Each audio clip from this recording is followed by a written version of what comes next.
அதை பத்தி யோசிக்க பண்ணது வேணும். ஒரு சிம்பிள் சரண்டர். கடவுளே இது கொடுத்தது நீங்களே எடுத்துக்கோ, எனக்கு வேண்டாம். அதே மிராக்கிள் டக்குனே இருக்கும்.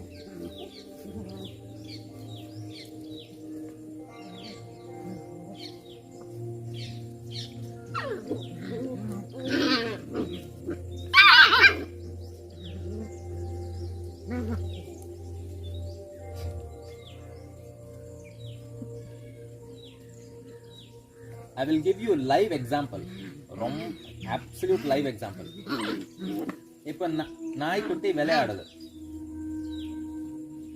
நான் ஒரு சாரி கூட அதுக்கு ஏய் நிப்பாட்டு நான் சொல்லவில்லை. என்னன்னா எனக்கே ஒரு ஆனந்தம் இருக்கு. அது ஃபைட் பண்ணனா, அது விளையாடுது, அது கடிச்சது, இது கடிச்சது, அதுல ஒரு ஜாய் இருக்கு, அதுல ஒரு ஆனந்தம் இருக்கு. அதுக்கு ஆனந்தம் இல்ல, பார்க்குது எனக்கு ஆனந்தம் இருக்கு.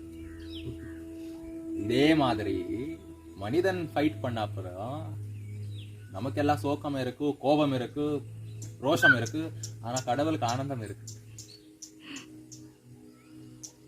பாரு என்னோட மனிதன், நான் சிருஷ்டி பண்ண மனிதன் எல்லாம் சண்டை போடுது. கடவுளுக்கு ஆனந்தம் இருக்கு. அதுக்குதான் எப்போ கடவுள்ல வந்து ஏய் நிப்பாட்டு சொல்லவே இல்லை.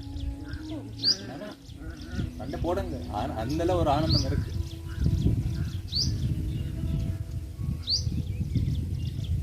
பட் ஒரு எக்ஸ்ட்ரீமுக்கு போயிடுச்சு அது.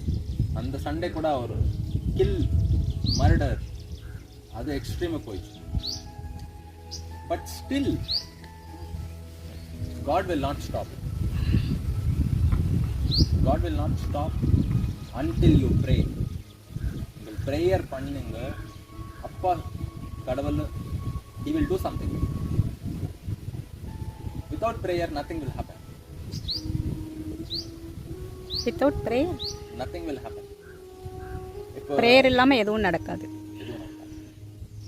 இப்போ உன்னோட ஃபேட்னா ஆல்ரெடி உனக்கு ஸ்கிரிப்ட் ரிட்டன் ஆயிடுச்சு ஃபோர்ஹெட்ல. ஆனா உன்னோட வாழ்க்கை இப்படியே இருக்கு, ஒரு ஸ்கிரிப்ட் இருக்கு. அது சேஞ்ச் பண்ண வேணுமா? ப்ரேயர் பண்ணுங்க, God will change. ப்ரேயர் பண்ணுங்க, that it will go. அது பவர் ஆஃப் ப்ரேயர். அதுதான் magic. Maya is powerless. Prayer முன்னாடி மாயாக்கு பவரே இல்லை.